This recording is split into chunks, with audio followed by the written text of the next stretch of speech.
చీకటిలో నడుచు జనులు గొప్ప వెలుగును చూచుచున్నారు. యెషయా గ్రంథం 9:2. ప్రియమైనటువంటి దేవుని జనాంగమా, ఈ ఉదయకాల సమయంలో నీ జీవితము పాపకరమైనటువంటి పరిస్థితిలో ఉన్నప్పుడు, చీకటికరమైనటువంటి పరిస్థితిలో ఉన్నప్పుడు, ఆ యేసుక్రీస్తు ప్రభుల వారు నీ జీవితాన్ని మార్చడానికి, నిన్ను వెలిగించడానికి, ఈ లోకానికి ఒక వెలుగుమయముగా నీ జీవితాన్ని చూపించడానికి ఆ యేసుక్రీస్తు ప్రభుల వారు జన్మించడం జరిగింది. ఇంకా నువ్వు ఏ చీకటికరమైనటువంటి పరిస్థితుల్లో జీవిస్తున్నావో, ఎలాంటి పాపపు స్థితిలో నువ్వు జీవిస్తున్నావో, నీ జీవితాన్ని మార్చుకోవాలంటే ఆ యేసుక్రీస్తు ప్రభుల వారి చెంతకు నువ్వు వచ్చినట్లయితే ఆయన నీ ప్రతి పాపమును తీసివేసి, నీ ప్రతి చీకటికరమైనటువంటి పరిస్థితుల నుంచి విడిపించి నిన్ను ఒక గొప్ప వెలుగుగా మార్చేటువంటి దేవుడిగా ఉన్నాడు. గనుక ఇక నుంచైనా ఆయన చెంతకు నువ్వు వచ్చి నిజమైనటువంటి దేవుడు యేసుక్రీస్తు ప్రభు అని నీ హృదయంలో చేర్చుకున్నట్లయితే నిన్ను వెలుగుగా మార్చేటువంటి దేవుడిగా ఉన్నాడు. గనుక ఈ దిన వాక్యం ద్వారా దేవుడు బలపరచునుగాక.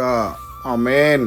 ప్రార్థన. మమ్మల్ని మిక్కిలిగా ప్రేమిస్తున్న ప్రియా పరలోకమందున్న మా తండ్రి, మీకే కోట్లాది వందనాలు, స్తుతి, స్తోత్రాలు. ఈ ఉదయకాల సమయంలో మా మరణ దినం నుంచి మరొక నూతనమైనటువంటి దినాన్ని ఆయుష్గా అనుగ్రహించినటువంటి దేవా, మీకే కోట్లాది వందనాలు, స్తుతి, స్తోత్రాలు. ఈ దినాన్ని చూడలేనటువంటి పరిస్థితులు అనేక మంది అయా మరణిస్తున్నప్పటికీ మా కొరకు మరొక నూతనమైనటువంటి దినాన్ని ఏర్పాటు చేసినందుకై వందనాలు, స్తుతి, స్తోత్రాలు. ప్రభా, ఈ దినాన ఈ వాక్యాన్ని ఎవరైతే వింటూ ఉన్నారో వారందరి జీవితాల్లో మీ కార్యాన్ని నెరవేర్చండి.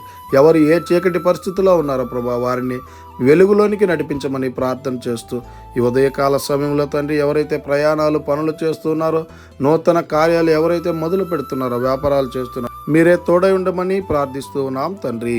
ఆమేన్. God bless you.